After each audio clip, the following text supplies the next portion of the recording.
সবাই কি লক্ষ্য করেছো 22শে আগস্ট কলকাতার তলে একটা কম্পন হয়ে গেছে? খবরটা কিন্তু খুব গৌরবের। পরবর্তী স্টেশন এসপ্ল্যানেড। দরজা উভয় দিকে খোলা হবে। গাড়ি এবং প্ল্যাটফর্মের মাঝের দূরত্ব খেয়াল করবেন। आज हावड़ा और सियालदह जैसे देश के सबसे व्यस्त रेलवे स्टेशन अब मेट्रो से जुड़ गए हैं।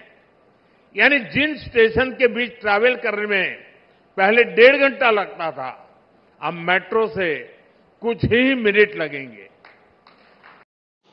দিল্লির মতোই pink, yellow, green, blue line কলকাতার পাতালতলেও জুড়ে গেল।